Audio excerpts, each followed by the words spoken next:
Hello everyone, I'm your host. I need no introduction, but I'm going to do it anyway. I'm Amani Brown, and we are here in the planet Solo Dolo this time around. Sorry for the delay on this episode. This episode is kind of going out a little bit after some things have happened, basically. Um, Best little gist is that Jones came into town. So, come here. For just a little tidbit of knowledge about us, if you haven't picked up on it already, but a ton of us are actually not in the same area, which is why there's no like Studio S videos of us like talking around like a chair or whatever when we do this podcast. Yeah, a lot of us are spread around. Some of us are in Costa Rica, some of us are in North Carolina, some of us are all the way in Florida. Like, we're all over the place for the most part. We're even international, obviously, because, mention that. But, so the deal of one of us, one of our own, showing up into another one of ours territory, invading, if you will, we have to kind of show them the love and respect we can. Basically, on the day of recording, it was pretty much a last-minute decision by me to basically say, hey, we should probably prioritize the fact that this person is in our area and we can actually talk to them than over trying to talk about stuff that we usually talk about all the time and doing the podcast, that is. Now, was it a rare opportunity to do it with everyone together in the same room? Well, not everyone, but like at least that cast could be in the same room. Yeah, but at the same time, we wanted Jones to actually enjoy being in our hometown. Well, in our, base of operations currently where we're at. So, let him do his thing, had him actually, see the sights and enjoy himself there. But, once again, it was a last minute decision, so there is no, like, bad blood. We definitely wanted to do this, but I decided to do it like this because it'll be faster. And at the same time, I'm not sure if this is going to be a full episode or a mini-sode or how it's gonna play out. So we're gonna see how it goes. But I am writing by myself on this one, like I said before. So I guess strap in because technically I got a lot of stuff we could talk about. So first off, we're not gonna get into news. Obviously, we hung out with Jones. That's a big one. Big fun times. We've hung out with him before. Some of us have actually hung out with him before. A ton of us are online playing, as I've explained. Nice to know that everyone was able to get along even in person, but that's not too crazy to think about because we get along on here in Discord and everywhere else that we have. So just remember that online friends are real friends too, and love them. Love them as much as you love the people around you. Because relationships are relationships nonetheless, whether you see them or not. Now, I guess we'll get into the fact that, like, obviously, I have been reading a little thing that I have talked about on the podcast before called Just a Goblin, right? Now that's back. It's come back for its season 2, and it's been back for a little bit now, but I haven't really gotten into the ability to discuss it with you guys, so I'm about to do that right now. So, as always, if you aren't reading Just a Goblin, you should probably go read Just a Goblin. Now, check it. As far as this new season is considered, I like where we're going, alright? So, not only, and minor spoilers, I'm not going to obviously push out big ones, but the setting of this one, or what's basically known as this arc, is known as the Infinity Prison, which so far, as a location, A, cool-ass name, B, horrible place to be, for obvious reasons. Our boy Nog has found himself in quite the predicament this time around, and I'm actually really curious at how they're going to get out of this situation. As well as, and again, minor spoilers, but at the same time, not. As well as learning more about the fact that there are more than just one person with the system. There's actually several more people with the systems. So it's actually kind of interesting to get to a bit more into that. It's quite fascinating. I like the warden. I like the fact that the warden looks like Heihachi. He just straight up looks like Heihachi Mishima. You could not tell me otherwise. Obviously the Infinity Prison is meant to I guess it's for the worst criminals is what we'll say, so that way we don't give away too many story details for those that don't know. But it's for the worst of the worst criminals, and it's supposed to be from the outside for rehabilitation of those criminals. But we come to find out really quickly that on the inside, not so much the case. So, as we know, they have things basically happening where they're forced to fight in what is known as the Warden games, I believe, which is a death game, essentially, that is going to be really interesting to see, again, how they get out of this. The prison is doing a really good job at expanding the world because we're talking about different people and monsters from all over the place now conjured in this one location. So, we're getting to see things like jinns and different things that we didn't really know about so far, that we assumed probably were around but didn't really have an understanding of like where they stood as far as sentience and things like that go. So like we're getting ogres again, but we know about the ogres because of the last arc, things like that. Now obviously I'm saying this with some idea that you know what is happening in uh in Just a Goblin. I'm thinking about doing a smaller project that actually goes over what happened in season 1, as far as like probably a couple other webtoons that we go through. So we'll see where we go with that. I'm trying to figure out the details and how I'm going to work with that one, but for now, go read Just a Goblin. It's really good. Like I said before, it's on season 2. So not only did you have a big gap so that you could catch up, but now you have a bigger reason to catch up because now we're moving on to better things. And when that first season starts to happen more, get further back in the past, it becomes common knowledge, and I don't want you to get spoiled on what people are going to consider to be common knowledge, but to you is brand new because it's the story that you're going through. You feel me? So go check that out. Go do that.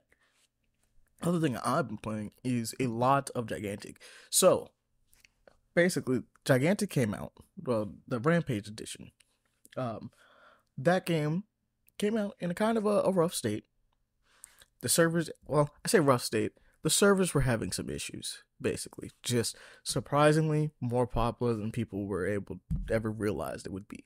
So that was a problem initially for the first couple of days, but after a little bit, they added some Asian servers in, kind of loosened it up. People were able to start getting into some games.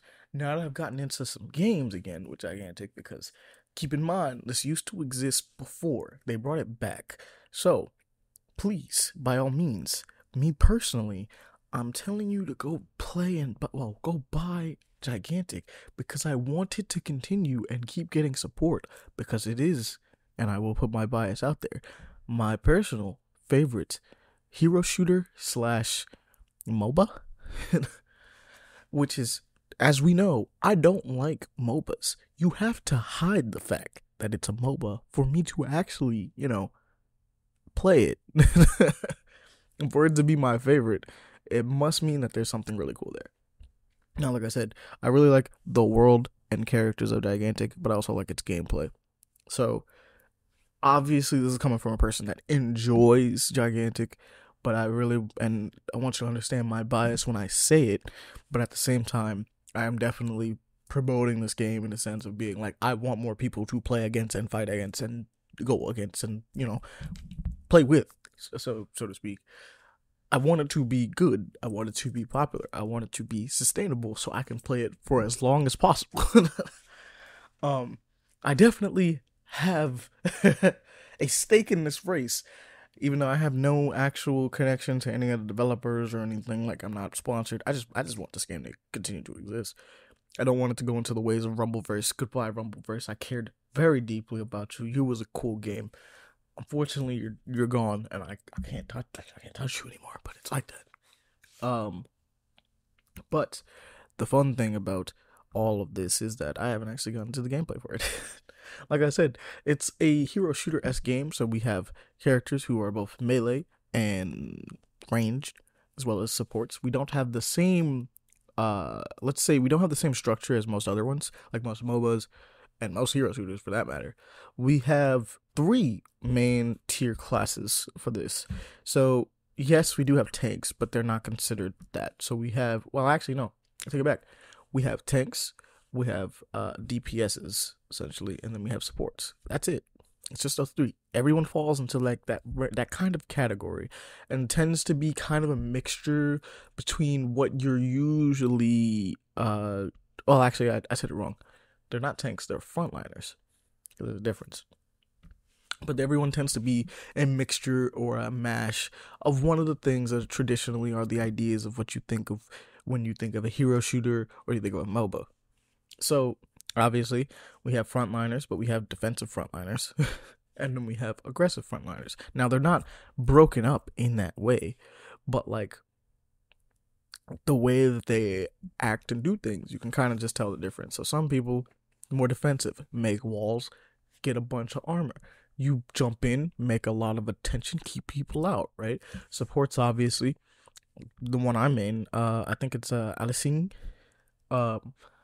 She's a melee character who has a stand, essentially, that goes and just heals people. Now, that stand is aggressive and likes to attack the shit out of people as well, but just it being in an area and you throwing that into a group of people who are fighting, you are now healing your allies and technically participating because it's fighting for you. But she also runs around with a giant sword and she can swing it at people, right?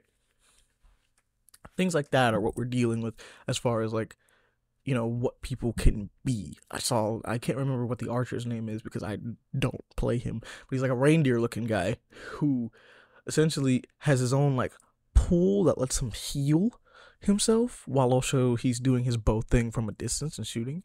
But apparently being in that pool also gives you like super jumps as well, so it's his escape as well as his heal, so it's actually really cool in that like regard.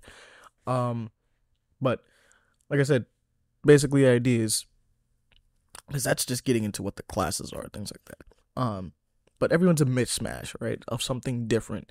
And a lot of these characters exist before. There are 2 new characters and 1 new map that they're adding in this edition. And then we'll see if more get added. There's clearly a slot for more. There's clearly slots for more, actually. And I'm hoping that we can get to that point because I want to see this game flourish. Now, the other thing about this is, and what makes this really fun, is the fact that there are 2 modes now. They have a rush mode and they have clash.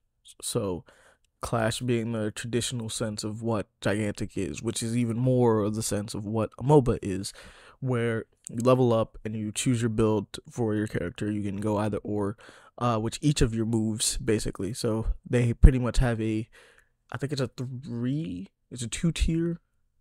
I think it's a 3-tier technically, because you have your basic, right? You go up 1 and then you go up another 1, and then that move is leveled out, right? So when you level up, you choose which one you want to go as far as like which path certain abilities get, but you could do that with every single one of your abilities basically. So in most senses, I'm pretty sure that's nothing new for most people that play MOBAs, obviously, because that's the whole deal. It's about building your character and doing things like that, but like that's trying to just get the idea to other people who aren't really adjusted to those. At the same time, it is very action focused. It's not so much point and click. It's you're shooting at something or you're slashing at something. You're hitting people. You can dodge. There's a dodge in the game. This all costs stamina, which only takes away when you're in combat, but not so much when you're out of combat. It's really fascinating on that one. But you have jumping and dodging and using all your abilities. That's not your basic attack. All of those cost stamina. So you got to keep that in mind when you're trying to escape. But that's kind of the deal with the system. So you're constantly moving around. And basically you have 2 giant monsters on either side of the playing field that you are attempting to take out by powering up yours so that they can go over there and mess that other giant up. Just fuck them up as much as possible. So with that being said, the fun aspect becomes into play where you have Clash and Rush. Like I said, Rush is the more fast-paced one. Everyone starts off at level 10. There's already preset towers, so you don't have to go put up the preset towers, and I'll explain towers in a second. And then Clash is the one where you have to go collect orbs and then set up these towers. Everyone has the ability to set these towers up, and essentially they could be anything from healing to revealing enemies to making walls so that people cannot go from a certain direction. It's really cool, right? Locks off paths, makes it easier to defend, forces people into a specific area. Quite smart, actually. I personally always recommend putting the healing one up because when you gotta make a tactical retreat, sometimes you gotta make a tactical retreat, and you just need to get to that healing as soon as possible. But the wall one, like we just mentioned, smart move, right? Makes sense. Stops people from flanking. Stops people from going around you. Stops people from finding other ways, right? Now, obviously, we're ranting about Gigantic a lot because I enjoy it, obviously. And I want to just mention the fact that it's pretty fire, clearly. But if it's not something for you, don't, if you're hearing this and a lot of it just doesn't sound like it's your cup of tea, I mean, I recommend giving it a shot, but don't worry about it. It's $20, right? It's not a steep asking price, but it's still money on the table. So, look into it, do your own research, because I'm just giving a brief overview of what is the game. But that doesn't mean that you're going to inherently fall in love with it as much as I have, because I've played it before years ago, and then it was taken away from me. So the fact that I'm getting back, I'm actually elated and kind of just really wanted to do well simply because of that. Now, as far as what else I've been doing, I mean, we were watching a couple different things right now. Obviously, X-Men 97 is crazy. I saw that fifth episode. I mean, I was watching the whole time, but I was there. I cannot spoil that on this podcast. I can't do that. Hear me out. I really can't do that. But that shit was fire. And I highly recommend that if you liked the original X-Men series and you are not checking out 97, you are doing yourself a disservice. For real. And that's not even me trying to really hype up the series. It's doing such a good job at adapting and moving forward with a bunch of that stuff while still keeping the same characterizations of the characters that once were and aging up a little bit. Not too much, right? It's not doing anything too crazy. It does understand the fact that as much as you can show your kids the original 97 series, 92 series, I think is when it initially comes out, and moving into the 97 series is supposed to be a sequel to that continues. It's doing more mature themes, but it's not, it's not breaking the bank. It's not pulling a Samurai Jack, and there's nothing wrong with pulling a Samurai Jack, but it just allows it. You know what I mean? It just does it a little bit. A smoother transition is the best way I can describe it. Because Samurai Jack is still good. That last season is still pretty fire. I'm saying still, it never wasn't, but it's still great, regardless of the fact that it just changes tone significantly going into the next one. Still keeps the same feel, obviously, but, the maturity rating definitely goes up on it. I'm not gonna play any games like it doesn't.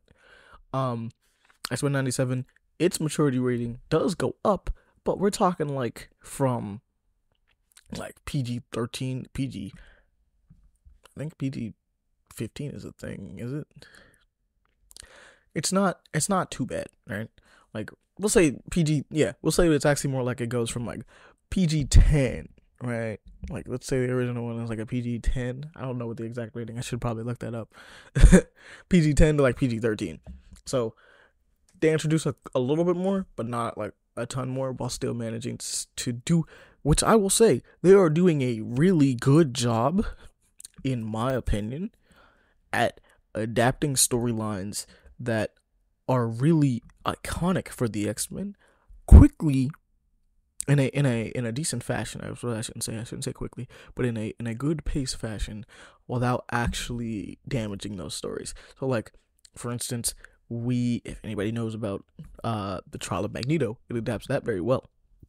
It gives it the proper time it needs, but it also moves in a faster pace, because the Trial of Magneto is one episode, right?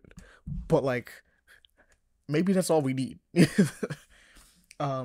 Same thing with the, I want to say, I'm trying to remember, Inferno. That's what it is. The Inferno storyline from the X-Men. If you're familiar with the Inferno storyline, that took a while. They managed to do that in 2 episodes. And honestly, it works. All things considered, Inferno could be its own season, but it doesn't need to be. You know what I mean? And I will stop there because I don't want to talk about any other storylines that they are currently adapting, because that's gonna be its own thing. But like currently, fire banger. If you're not doing it, like I said, disservice to yourself. For those who just simply like the X-Men, I'm not gonna lie, you should probably be watching this anyway. It's not like we got a lot of X-Men stuff going on right now. I mean, we have X-Men stuff in the comics, but like the Wolverine's game's not due for a while, and I'm going back through X-Men Legends 2 right now with Aaron. So like, I don't know what else we got besides that. If you're an X-Men fan, I really like the 97 series is like pretty much the best thing we got going right now. So if you're an X-Men fan, like, you know, it's you're already in the comic books. There's nothing else for you to be doing besides watching this. And that's not me trying to hype it up like tremendously. I'm just like, you just should you just should be watching it. If you're not an X-Men fan, I don't know what to tell you. Though I do have something I want to actually get off my chest about it, because I saw this and I kind of want to just make a response to it. Now, it's not towards any direct person per se, but there is a group of people, I don't know why there's a group of people that think that the X-Men have gone woke with 97 specifically, probably because of some coding things that are happening, right? With how certain people act and things like that. Certain characters, I guess, are a little coded in certain ways. Not specifically, you know, confirming anything, but everyone knows about, like, you know, codings is what we'll say.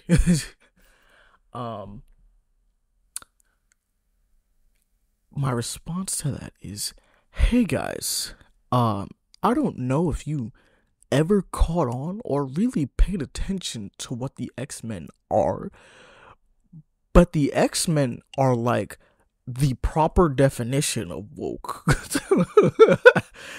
Like, their entire existence is about being the oppressed group that exists in society.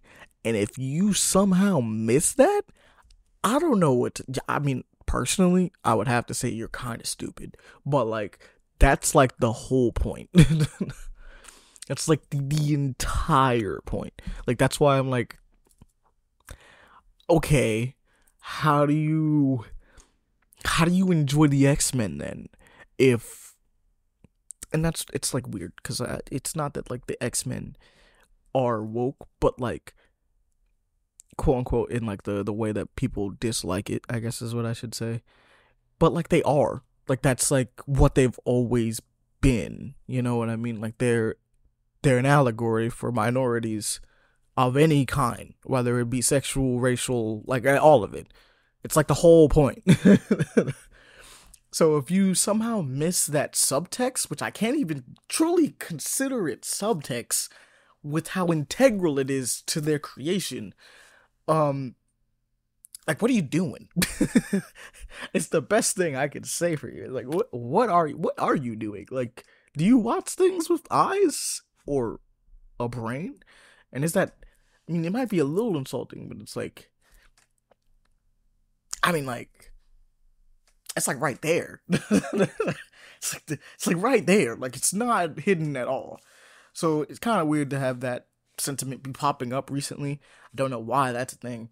I just don't understand it. I'm really confused by it. And my mistake if we have addressed this in another podcast, but it just came to me and I'm like, I don't really understand how people are not getting the picture.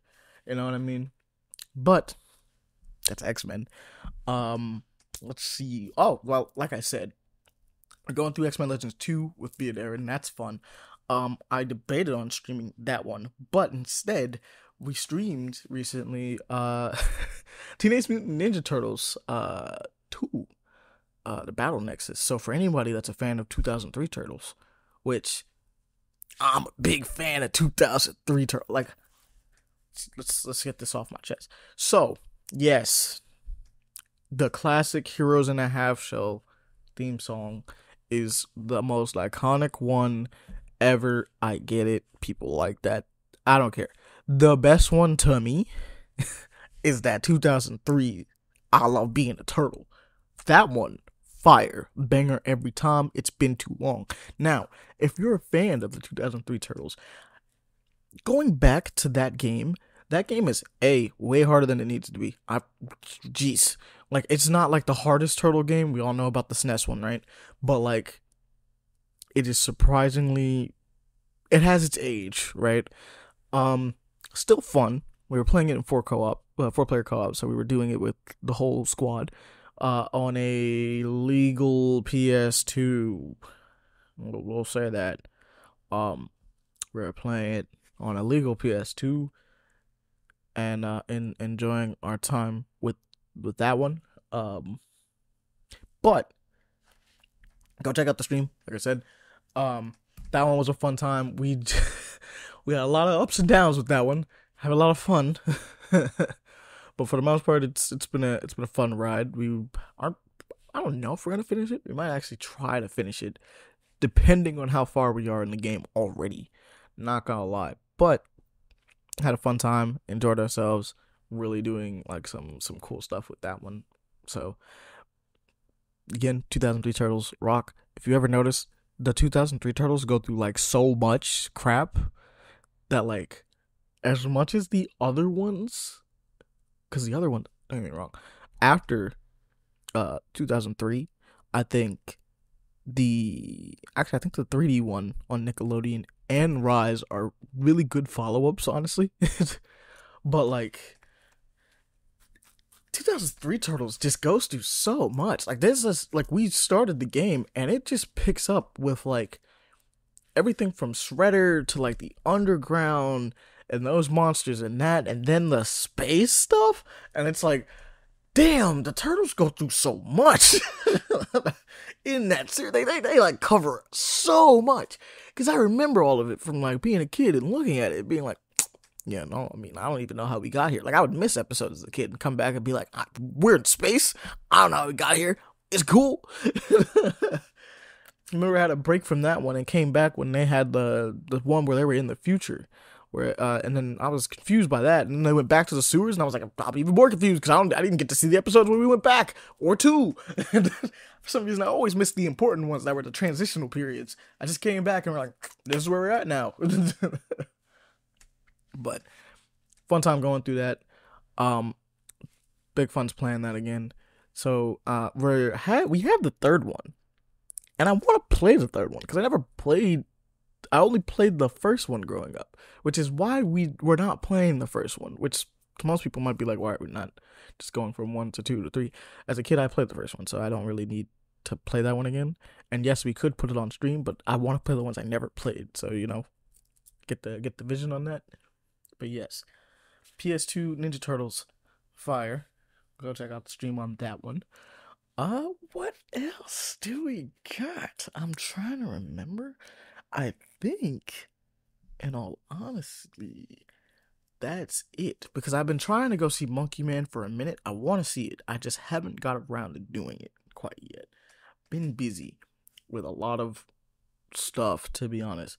Oh, by the way, I guess I should probably say this too. One of the things that should also be announced, and I'll probably put it on the Instagram as well so that you guys can see, is the PS1 shirts, the collaboration that we were talking about, kind of, sort of, that's a thing now. So if you guys want to pick up the PS1 styled hoodies and fleeces, you can head over there to paper_action and put in your order for them. They're going to be still $20. There's going to be 2 variants. Actually, there's going to be 3 variants. 4 variants? 4 variants. There's going to be the cheaper variant is still going to be $20, which is the normal hoodie, but in gray or black, because people want black, which is fair. But it's going to be gray, which is, yeah, so it's going to be in PlayStation gray, PlayStation black, with the logo that is very much looking like the PlayStation 1 classic. I think I'll probably have to do another one at some point for that PS2, and I don't really know how the PS3 one will work because it's just silver. But like, we'll see how that works. Um, but gotta do one for a PS2 at some point, just because I'm thinking about doing one for Xbox as well. So don't worry, guys.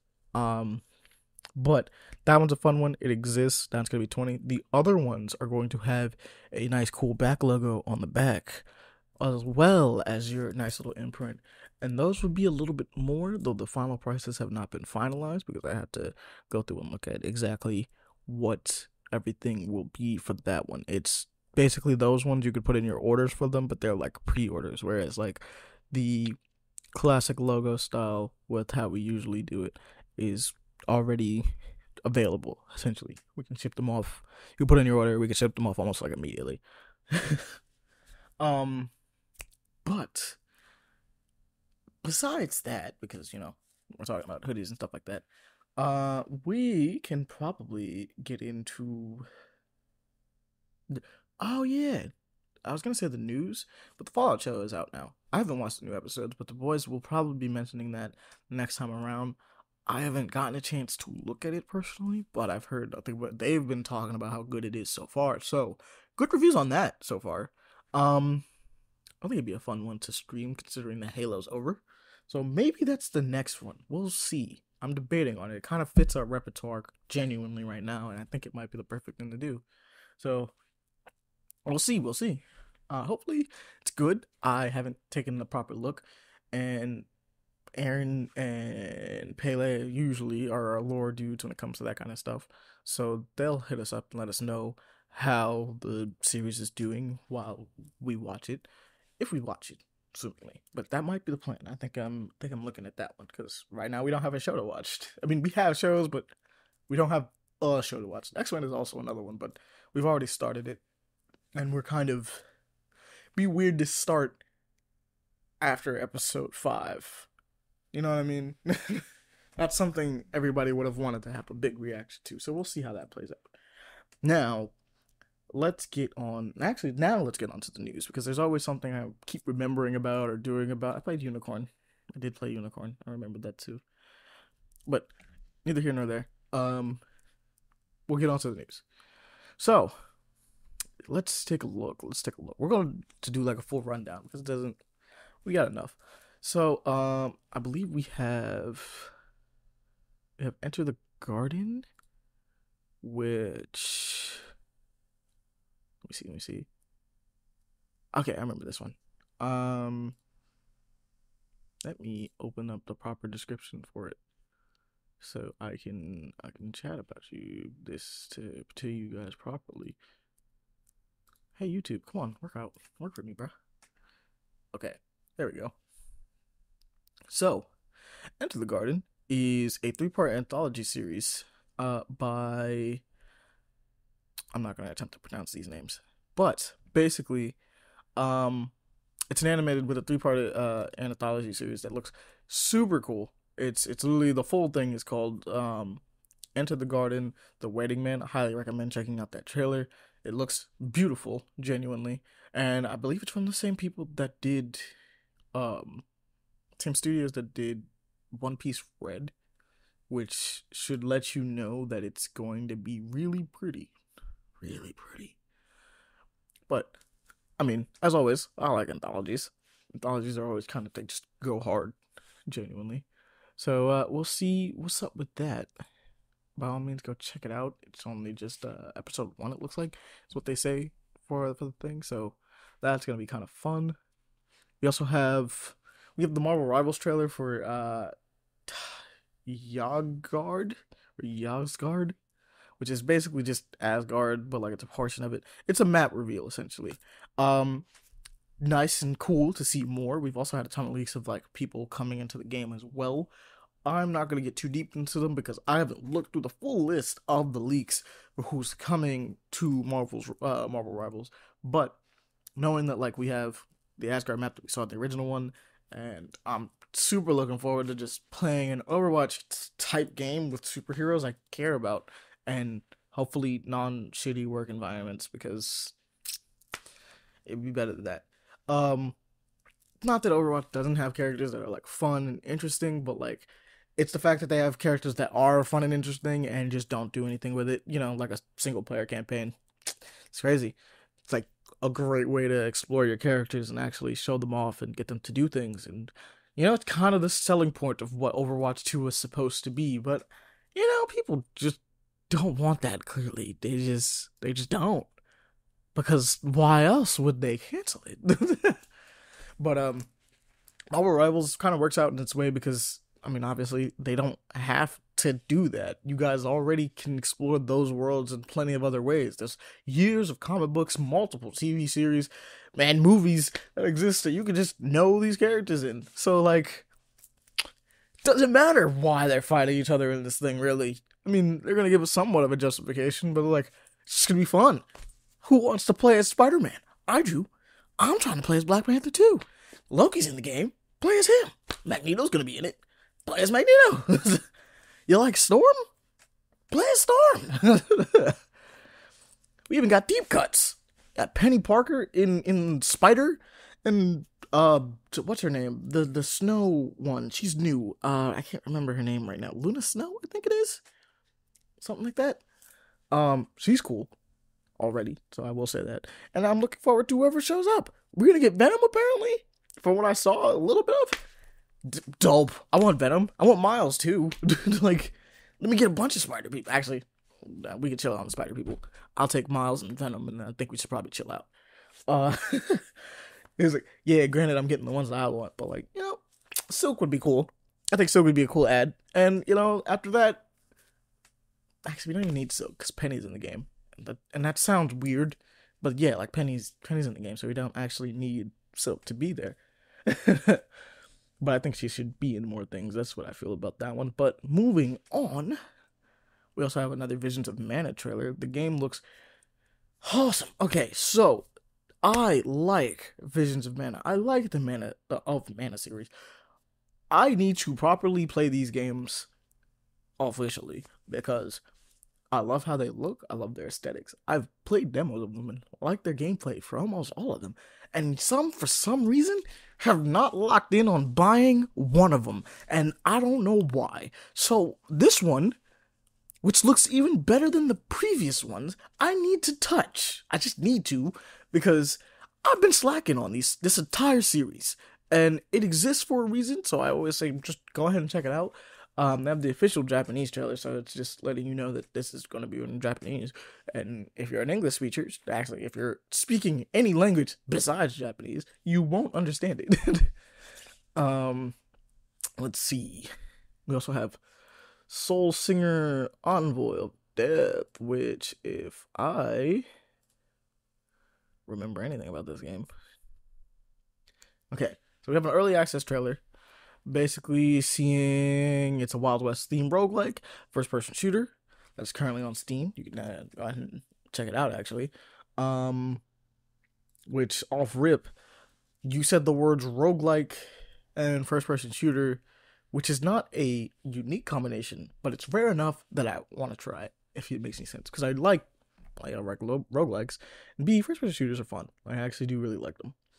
The game in general looks really nice, and the idea of Mystic Western, we've talked about this before. Magic with gun is kind of a good combination, and then on top of that, you're doing magic with gun in the time period in which guns are like the coolest thing, right? So, Magic Cowboys are kind of fire. Van Helsing-esque. Actually, Van Helsing is not exactly in Western. Like a Western time period, is it? It's kind of got the aesthetic, but it's not really there. But deadass, this is very much inspired by Van Helsing and cowboys and things like that. Clearly, it's Soul Slinger. We're crying out loud. So that's gonna be kind of fun. Actually, probably be really fun. So go check that one out. Look at the trailer for it. See if you like it. We also have the Princess Peach Showtime spotlight trailer, which I'm excited for this game, but at the same time, there is a lot of other things happening right now that I'm more excited for. I'm just happy that Princess Peach is getting another game. The last one she got was actually it was good. Looking back on it, a little sexist, but good.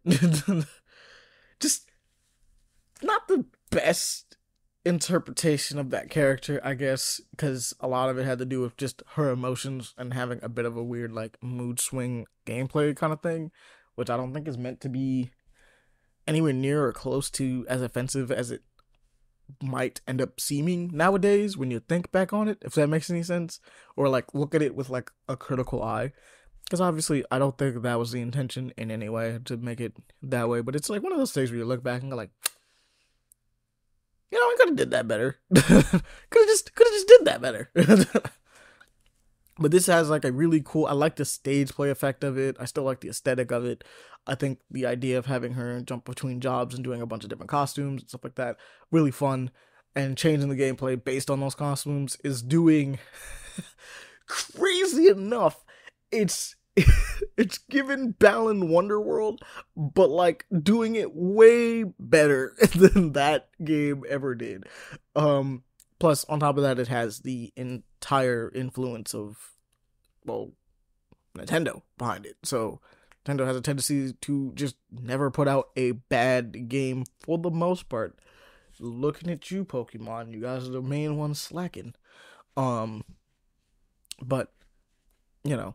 they tend to put a lot of polish into their games. So by default, this is gonna feel 100 to 200 times better than anything Balan Wonderworld was.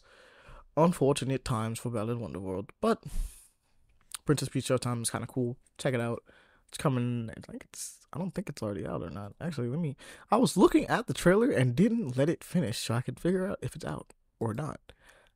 Yeah, it is. It's solely available. Oh god, no, I clicked on the wrong thing. It's solely available now. So if you want to go play it, go play it. Let's see what else we got. We have the Library of Ruina, which is an Arc System Works game. This is already gonna be kind of cool. Okay, I don't think I actually watched this trailer. So I'm gonna take a quick peek at this one because this is one of the ones that I'm like, I remember seeing they have a new unique game coming out, but I knew nothing about what it was, and I think if I look at this properly, hey, can you let me go to the thing properly? Thank you, YouTube, for allowing me to see this. Okay, so they have the Japanese voiceovers for the librarian are not revealed. I want to see. Okay, basically, our synopsis is that a protagonist stumbles into a mysterious library, only to find himself as a co-star of an an esteemed act with a library director teetering between lives and wishes. This is I'm trying to see what the gameplay is because it's talking about unraveling mysteries, which I like mysteries. Mysteries are a vibe. Magnus Roland, master strategies and luck with the library battle simulation. So there is fights. You are fighting, and I'm looking for it. Give me gameplay. Can you give me gameplay?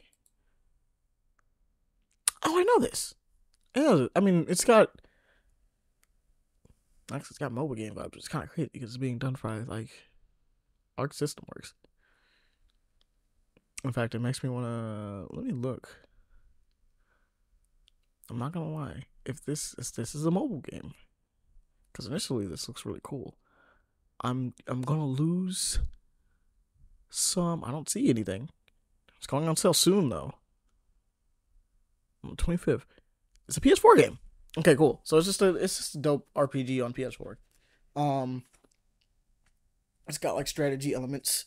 For what I could tell, it doesn't look like a gacha. It looks like a one in the more traditional sense, maybe like a more simplified RPG based on the little bit of gameplay I can see in the background of stuff. So, kind of hoping that it's just a full-on fun time and not something I would despise. But check out the trailer so you can see for yourself because I just don't know enough about it currently.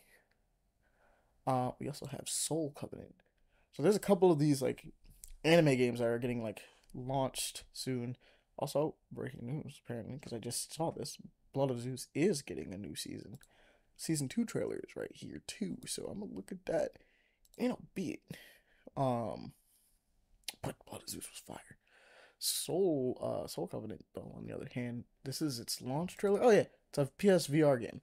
So I think I've seen this. Yeah, no, this looks cool. Um, Anime style game where you're fighting mechanized angels and demons.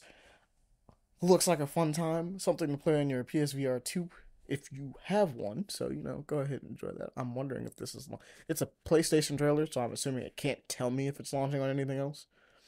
Um, but if it is, I'd say go check it out. Looks fun, right? Go look into it, see if it's your fancy, it suits you. Let's get into Moonglow Bay, which is officially out. I think we've talked about this one on the podcast multiple times. So go check out the launch trailer. It's fun times. It's fun times. Go look at it. It reminds me of Roblox in a lot of ways. I'm not gonna lie, but or actually, its aesthetic is more. It's like a 3D pixel box kind of style. It's more closer to Trove than it is Roblox. For those of you that know what Trove is.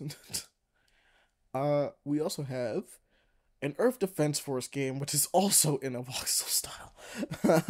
We have an Earth Defense Force World Brothers 2, which I'm gonna be honest, you know how we feel. This game is already probably gonna be a banger because it's Earth Defense Force.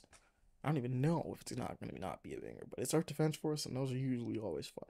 But they're niche, so just know that if you've ever played an Earth Defense Force game or seen one or seen anything about them, it's about soldiers fighting giant bugs and then just seeing how that escalates, because that's not where you end up in those games. That is not the conclusion point by any means. So that's gonna be fun.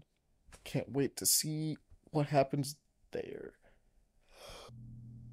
All right, so as we continue through this thing, so off rip, Blood of Zeus looks really cool. Obviously, the second season we're dealing with. It looks like, from what I can tell, because granted I'm watching this on mute a little bit.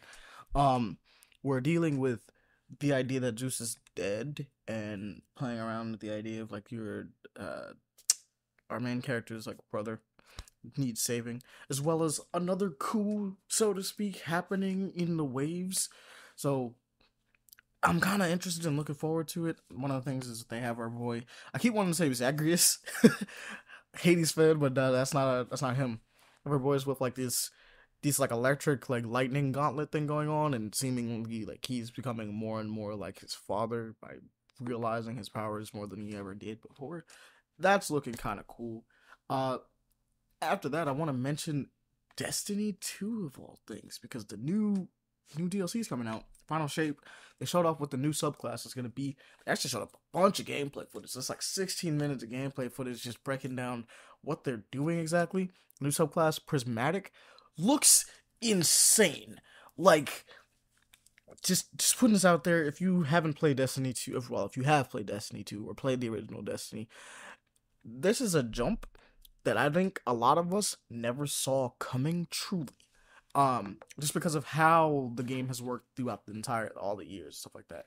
But Prismatic is an entire subclass in which they're basically like, bump it, make your own subclass using the pieces that exist in the game already.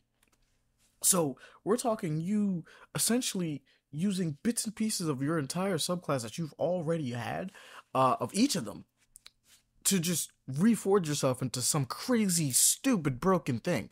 Or close to broken, I guess is what I should say. So, like, you're grabbing pieces from your strand subclass, your stasis. Like, if you want your stasis melee to be around with your hunter dodge, because I'm just gonna use hunter because I'm a hunter man out here. With your hunter dodge, with your solar dodge, I should say. We'll use the solar dodge, and you want your void grenade and your arc super, like you could do that essentially. And it sounds crazy. And then there's a bar for transcendence, which apparently directly fuses a bunch of the things from it that you can activate. So it's like, it's not like it's super. It's like you're using the powers and it gains this meter and you become like this crazy fusion version of it that's like even better than what you were already doing. So technically you get like a devil trigger, essentially, for those that play Devil May Cry. You get a devil trigger on top of you having a super. Which is wild in its own right. And then on top of that, it's basically prismatic seems like the kind of thing that it's considered an advanced class, is what they said. Everybody in that game is trying to get to that now. Like, it's that crazy of an idea that, like, you're just, like, playing, if you played from Destiny 1 all the way through, and I don't think you can play Destiny 1 anymore anyway. If you played from beginning of Destiny 2 to all the way through, you're just trying to make it to this subclass. Because once you do that, the game just apparently opens up incredibly. Like, the amount of stuff that you could just do as far as putting things together. And then on top of that, they're introducing a class item. They're bringing back class items, for one. Exotic class items. But in those class items, they are apparently very much focused on the prismatic thing, right? But they're saying, hey, you can now re-roll these things to get exotic perks from different exotics, even ones that do not belong to what you should be doing. So you can get a Titan exotic perk, and that's the thing. The exotic perk, it keeps 2. So you can get, which is wild to think about, that it has 2 exotic perks from other exotics. Crazy. So you can, let's say, because I haven't played Destiny in a minute, so I'm going to use the ones that I know. Let's say you get the one from Titans, where it's the jetpack that lets you hover in the air for a bit, right? The chest piece. I'm trying to remember what the name is, but it's slipping my mind. You can get that perk, right, on your hunter exotic class item, as well as, let's say, the weird one, the one that gives you a special version of your dodge. It was like it used to do that, I guess that's what I should say. The void helmet that you had for hunters, because I cannot remember what they are. It's been a minute since I've played Destiny, like in general. But you can use that one, right? Graviton's Forfeit. I remember that one, maybe. You can get that exotic perk and that other one onto that class item, and now you have 2 perks from that, because I couldn't think of anything for the Warlock. That just, you have one that belongs to you and one that doesn't belong to you, just on your character, that now adds to this prismatic element of yourself, where you're now, as a hunter, you have the capacity to float in the air and shoot at dudes, then falling to the ground, hitting a dodge roll that stuns everyone, like, or like does we'll say like the void one that like suppresses everyone around and makes them like kind of can't see, right? So you're doing that to people, but then you have like the ability to where you could throw a throwing knife. Well, you can throw a shuriken, but it has, from what I can tell from the way they're talking about it, but it has the perk from the hunter's throwing, shoulder throwing knife, where like if you get a precision hit, it impacts, like it resets itself, right? But you're throwing the shuriken, like the stasis shuriken, so now it's bouncing off of opponents, and you're getting precision hit, and then you might have the perk that also, like, when you get precision hits, gives you back grenade melee, right? So like you get 1, 2, 3, you get your shurikens back, but then on top of that, now your grenade's full.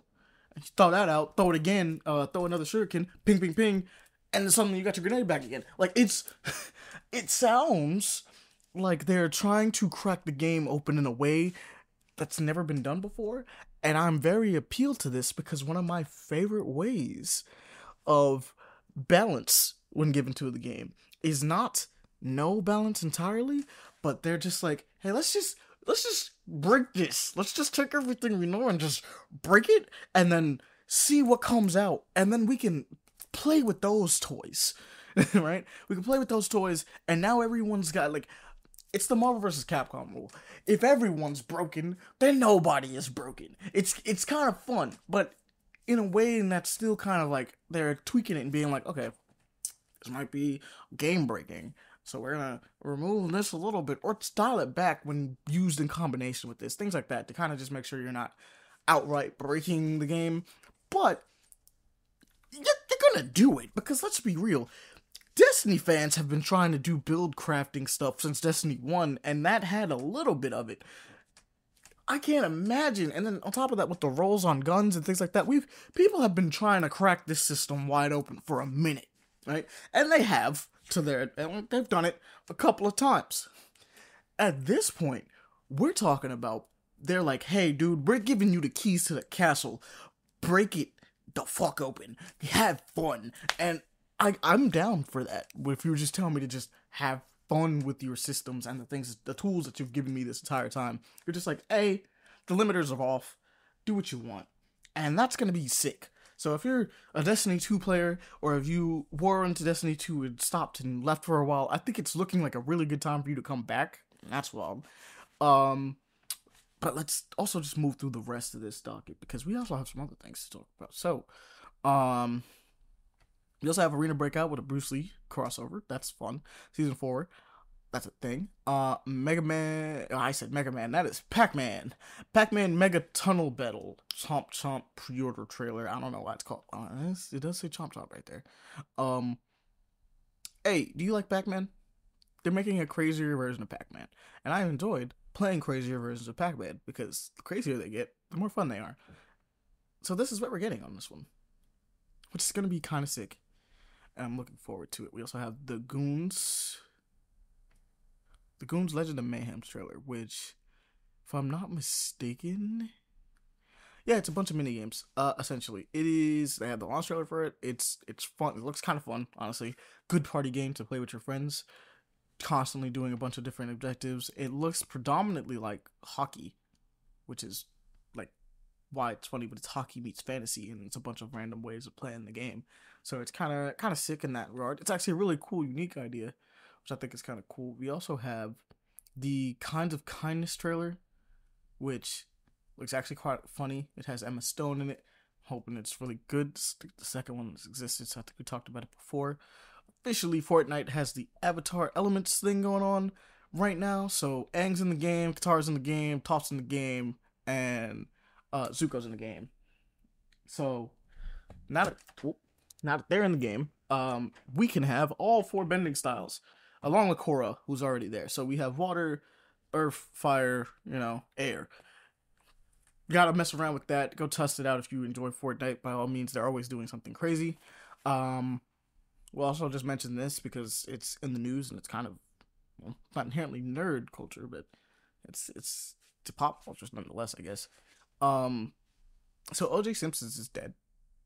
He died at the age of 76 after battling cancer, and I don't know, I just feel like the world should probably know about that one. That just seems like something you guys should probably just know about, to be fair. It's a thing. I'm not gonna speak on that situation by any means. It just seems like the kind of thing to just stay away from in general. But mention it just to let you guys know that it did happen. We also got Stellar Blade. We have a trailer for it. I played the demo for that. That game is gonna be really fun. I can already feel it. I'm looking forward to playing it actually later this month. So by all means, check it out. It's Stellar Blade is the sexy Bayonetta-esque Souls-like game, Sekiro-like game, I guess. Though it plays technically to me in a more funner way of playing those games. Boss fights are tough and frenetic and involve parrying, but playing throughout most of the game, like, enemies aren't that bad. Which is why it feels more like Bayonetta. You're styling on them, but when it comes to something tough, you have to really flock in and like figure it out, We also got Remnant 2 with the Forgotten Kingdom DLC coming out. This looks really cool. Reminds me, I have not finished Remnant 2 yet, so I gotta get on that. Hopefully I can play some with Aaron and Pele, now that I think the proper crossplay things is happening now, and we can actually like get a bunch of people to jump on and play some stuff. Overwatch 2 is having its season 10, which look, Overwatch 2 it's doing its thing. I hate to be that way towards Overwatch 2, but like, I don't know what to tell it. It's been really disappointing lately, and I'm not trying to beat on it. It's just kind of like, hey man, like Blizzard's kind of a shitty company, and this game is not doing well because it's just not doing right by its fan base. We also have Battlefield 2042, another game that kind of came out pretty shittily as well. But I haven't been a Battlefield fan since Battlefield 3 and 4, I think. So like 2042 probably could have gotten me back in, but apparently after the initial bit where everybody's like it's kind of shitty, they fixed themselves up. It's kind of too little too late. I don't know if they've actually done enough. I've never heard that it's been officially like good now. It's still like, from what I understand, it's not in a good spot. If you know if it is in a good or a good or not spot, let me know. Send me a little message, just letting me know that they actually did fix everything in the game or whatever like that. Maybe I'll jump on it because I prefer future shooters in a lot of cases. So I might like Battlefield 2042, but unfortunately, it kind of lost my interest by just not being very good when it launched. So, well, I mean, hit us up on our Twitters, paper_action, and I'll just see it. I'll check it out if it actually is. Um, let's see. We also have Can't Stop. Wait, what? The Last Stop. My bad. My last stop is in Yama County. This where they feel truck in the middle of Arizona. I feel like this is a horror movie. I feel like, if I'm not mistaken, this is a horror movie. Get a restaurant, travel, a young traveling, a traveling young knife salesman is thrust into a high stakes hostage situation by arriving at two similarly stranded bank robbers with no qualms of about using cruelty and or cold hard steel to protect themselves from their bloodstained, ill-forgotten fortune. So, this looks like it could be tense. Not horror, suspense, more like, actually, from the sounds of things. This has Jim Cunningham in it. That's gonna be kind of fun. By all means, check that one out. Go ahead and takes a look-sees at that trailer. It looks fun. Looks like a vibe. Definitely got something I want to mention for sure, which is Slay the Spire 2. Can't wait. If you know anything about me, I don't know if I've ever actually talked about it on this podcast. Love Slay the Spire 1. That is a fun roguelike deck builder game. Like, it is a card game / RPG, and it's addictive. I got that game like 3 different times. I have it on my phone. So that's gonna be fun. And obviously, let's talk about Risk of Rain 2, the other roguelike that we love. The official devotion update, which gives us I'm guessing a bunch of new items. In that, we also have a new map, and this is a little disappointing, but it's fine. But it's cool. We have a prisoner's skin for Mercenary.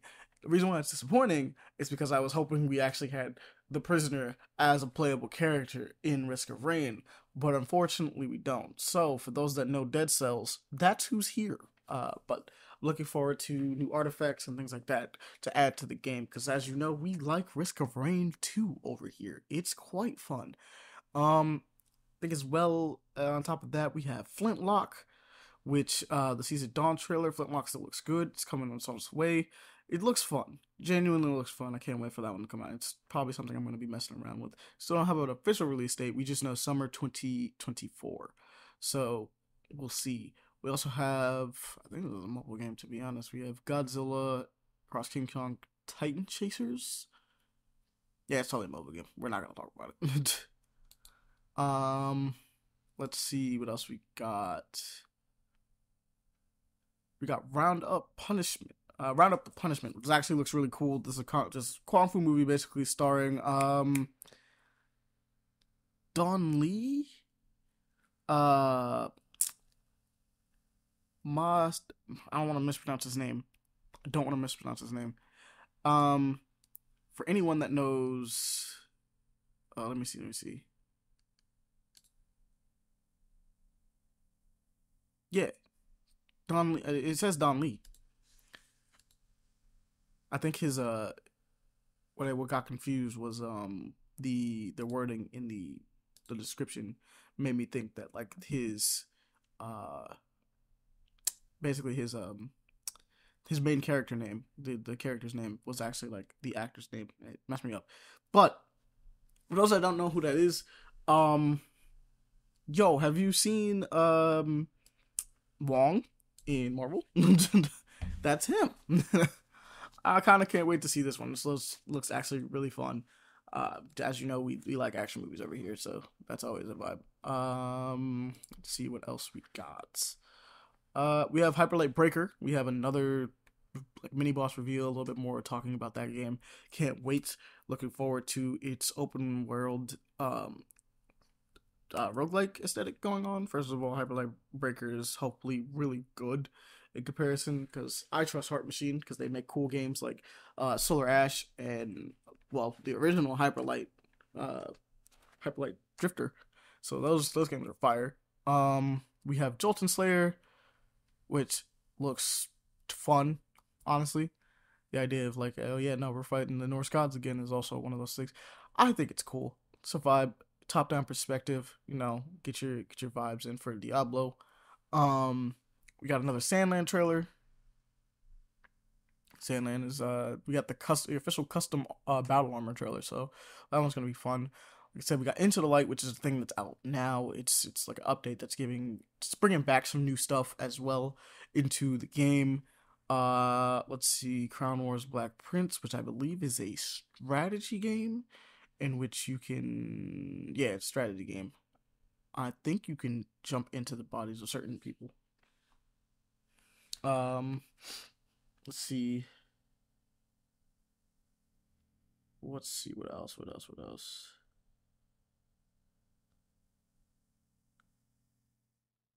Let's see. Scrolling through it.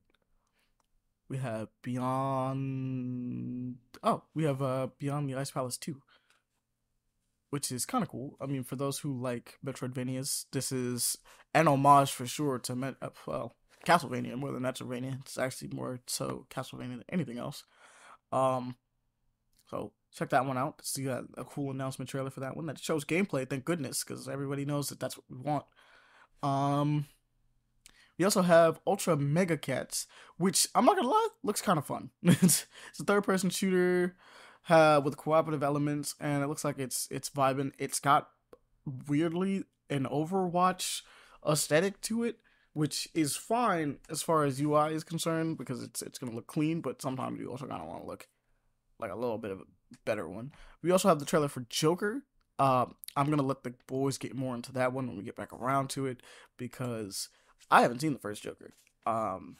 So I'm not the person to really, as much as I'm a fan of comic books and stuff like that, the Joker movie didn't appeal to me originally, and as time has gone on, I want to essentially allow those who did pay attention to it, who did watch it, to kind of get their more of a better thoughts and opinions on that one. But what I did play is Killing Floor 2, and I'm super hyped to know that there is a Killing Floor 3A and that they're doing cool stuff with it off rip. I'm looking forward to playing this one with friends. I'm hoping it does the free thing like 2 did, because that was a vibe. But the Chrysalis reveal trailer is a thing, or Sis, not Chrysalis. Sis reveal trailer is a thing, and you guys can always go look at that because it's a vibe. And then we have finally the Loretta trailer. If I'm not mistaken, Loretta is a horror game. Yeah, it's a 2D horror game that has some really creepy creepy vibes going on to it within the trailer alone. So this one is also out now. If you want to go play Loretta and want something that's going to scare the pants off of you while also being in a 2D environment, and doing a lot of really cool stuff with their art, enjoy that one. That one's gonna be a vibe. So, without further ado, I'm going to bring this episode to a close because I am currently running out of time to do things. I didn't realize how much time had actually passed for me. So, I mean, granted, this has been like an hour for you guys, so it's not that long, but I've kind of been looking at some of the other stuff here and there while we were talking, and I didn't, like, before I started actually recording, and I didn't realize how much time had actually passed. So, I'm going to have to bring this one to a close. Not really trying to rush it, though. But you guys have a good one. Enjoy your days. As always, go check out, well, all of our stuff, usually. You can follow us and ask us questions at paperplayaction@gmail.com, or hit us up on Twitter or Thread, well, the app formerly known as Twitter and Threads, at paper_action. And if you would like to buy any of our like t-shirts, hoodies, memorabilia, stuff like that, hats, you can go check out that stuff at paper_action on Instagram, because that is where our storefront is. You can put in an order there and we'll get it to you guys. As far as everything else goes, like I said, enjoy yourselves, tell people about the show, let people know we exist, because that helps us out, and word of mouth goes a long way, genuinely. But talk to people, put a rating on whatever platform you're listening to, because I don't know, I just thought about it. Just put a review. If you think that it's a good time, put a good review, I guess. It's fun times. Things of that nature. And I'm trying to remember if there's anything else I am forgetting to tell you guys about, but spread the love is usually the normal one. And other than that, just take care of yourself. Be safe out there. Be good. Don't be a shitty person to other people, and enjoy life, because, well, life is short, for the most part, and not to end on a dour note, but you should just enjoy yourself and the time that you're with people. Appreciate those that are around you, because you never know what might happen. So, without further ado, we are out of here. Bye, guys.